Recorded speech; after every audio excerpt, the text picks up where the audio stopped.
J'ai déjà essayé de payer mes impôts avec le sourire, mais ils préfèrent un chèque, disait Jean-Yann.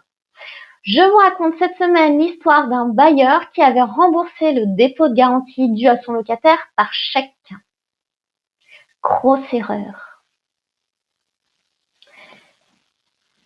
Le locataire indiquera en effet n'avoir jamais reçu son chèque et saisira justice pour obtenir la condamnation de son bailleur, non seulement à la restitution du dépôt de garantie, mais également au paiement de la pénalité prévue par la loi. En mars 2021, le locataire quitte le logement.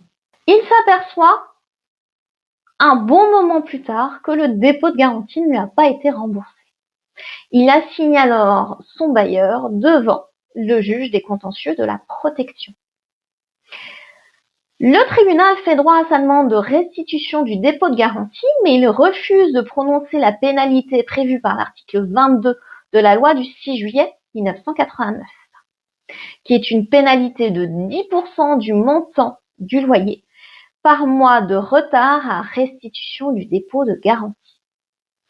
Le tribunal estime en effet que le bailleur avait adressé un chèque de restitution le 9 avril 2021 et que dans ces conditions, il n'y a pas lieu d'appliquer la pénalité. Mécontent, le locataire forme un pourvoi cassation. La voie de l'appel n'est en effet pas ouverte, s'agissant d'un contentieux inférieur à 5 000 €. Devant la Cour de cassation, le locataire invoque un argument. Il appartient à celui qui se prétend libéré d'une obligation de démontrer sa libération. En l'occurrence, le bailleur prétendait avoir adressé un chèque, mais n'en apportait pas la preuve. À votre avis, le locataire a-t-il obtenu gain de cause? La réponse est oui. Dans cet arrêt du 12 février 2026, la Cour de cassation casse le jugement rendu. Elle rappelle tout d'abord les dispositions de l'article 1353 du Code civil, qui indique que celui qui se prétend libéré d'une dette doit en apporter la preuve.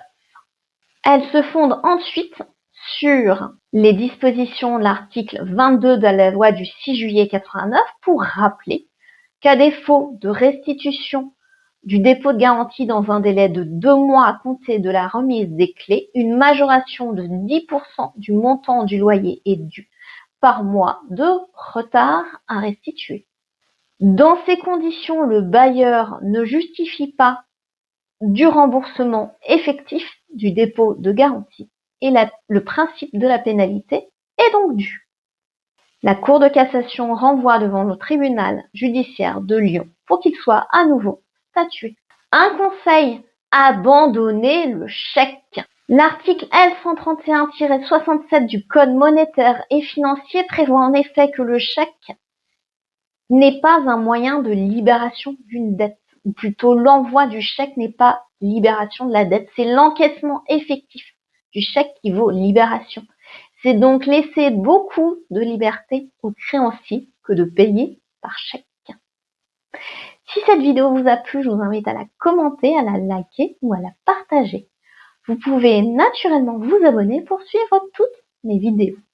Quant à moi, je vous dis à la semaine prochaine pour une toute autre thématique.